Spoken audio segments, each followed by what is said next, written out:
Hätte ich mal was von gehört, dass es dann isotonischer ist oder so, dass man dann noch Nährstoffe aufnehmen kann dadurch. Ein Leistungssteigerer ist es, glaube ich, nicht. Ich würde sagen, dass es für Marathon oder ausdauernde Sachen ist es sehr wichtig, dass man da die Mineralien aufrechterhält, aber sonst, nee. Kann ich schwer was zu sagen, weil habe ich nie so, noch nie was zu gehört. Wird halt oft praktiziert, ob es denn einen nachhaltigen Effekt hat, weiß ich nicht, kann ich nicht so sagen. Die Industrie hat es wirklich geschafft.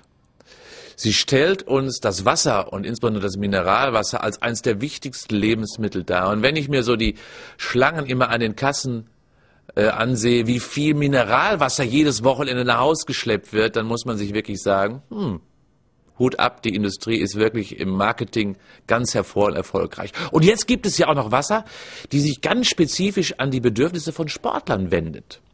Es ist so, dass diese mit Sauerstoff versetzt sind oder mit anderen energiehaltigen Dingen versetzt sind, damit der Sportler dadurch leistungsfähiger wird. Spart euch das Geld, denn Wasser hat überhaupt nichts mit Nahrungsmittel oder Lebensmittel zu tun. Wasser ist das allerwichtigste Lösungs- und Transportmittel. Mehr hat es nicht in seiner Funktion. Ich habe zum Beispiel 40 Liter Wasser in meinem Körper und das dient in keiner Weise meiner Ernährung, sondern es dient ausschließlich dem, dass Zellen damit ernährt werden, verbrauchtes Material abtransportiert wird, über die Nieren ausgeschieden wird. Deswegen ist Wasser immer nur ein Lösungs- und Transportmittel und so soll es auch sehen. Und kann man sich vorstellen, ein Wasser, was schon gefüllt ist mit ganz bestimmten Dingen, mit Zusätzen beispielsweise, kann bei weitem nicht mehr so viel transportieren, weil es ist ja voll, es hat schon Schwebstoffe.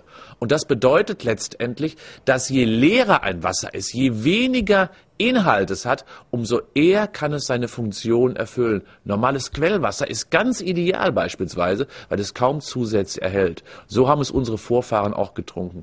Aber die Industrie hat es geschafft, uns eben dieses als Nahrungsmittel darzustellen. Und das ist ein großer Mythos, dem wir leider erlegen sind.